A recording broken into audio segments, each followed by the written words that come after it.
Yes, I have international students in my course actually. Okay, you know anybody from Bangladesh? No, I don't. Okay, yeah, that's I'm from Bangladesh. I live in Ireland. আমার পিছনে যে একটা university দেখলেন, এটা হচ্ছে university of Malta, one of the best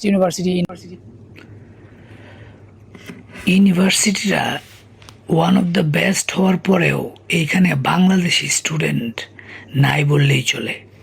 তার কারণ কিন্তু বাংলাদেশের স্টুডেন্টদের যোগ্যতা নাই এইটা না, বাংলাদেশের স্টুডেন্টদের যোগ্যতা আছে, কিন্তু এইখানে ওনারা আসতে চায় না। তার একটাই কারণ, ওনারা ভিসা হওয়ার পরে টিউশন ফি দিবে, এই একটা উদ্দেশ্য নিয়েই অনেক স্টুডেন্ট আইএলটিএসে ভালো, একাডেমিক ব্যাকগ্রাউন্ড ভালো, এইসব ইউনিভার্সিটিতে পড়াশোনা করবো। দেখেন পরিবেশটা কত সুন্দর, এখানে একটা পরিবেশ আছে, বাংলাদেশের স্টুডেন্টরা এখানে পড়াশোনা করুক, এটা দেখতেও তো ভালো লাগে।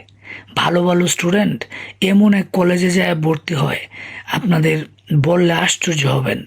মানে বাংলাদেশের ওই আগে গার্মেন্টসের চিপা গলির ভিতরে আরেক ইউনিভার্সিটি থাকতো না, প্রাইভেট ইউনিভার্সিটি, এইরকম। এইসব ইউনিভার্সিটিতে স্টুডেন্টদের সুযোগ থাকার পরেও ভর্তি হয় না, এই কারণটা হচ্ছে টিউশন ফি দিবে পরে, কিন্তু খরচ কিন্তু ওইগুলির থেকে এইখানে আরও কম। কিন্তু মানুষের একটাই ভয় যে না, টিউশন ফি আগে দিব না, পরে দিব। এই যে একটা বোকামি মানুষে করে, এটা খুবই দুঃখজনক, এটা বলার ভাষা নাই। সেজন্যই রিফিউজ এত বাড়ছে ইদানিং। Student here? Yes, I'm a student. So could you tell please little bit about your experience studying here? I've had a very good experience so far. I'm in my second year. I'm halfway through my course, and it's been a very good experience. Thank you. What would you say about international student? As is there a lot of international student here? Yes, I have international students in my course actually.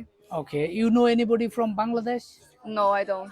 Okay, yeah, that's I'm from Bangladesh. I live in Ireland, so I just here for a few days to explore. Okay. Thank you very much anyway. Thank you. Orange global consultancy লিমিটেডের সাথে থাকুন, বিস্তারিত জানুন, follow our page, share it.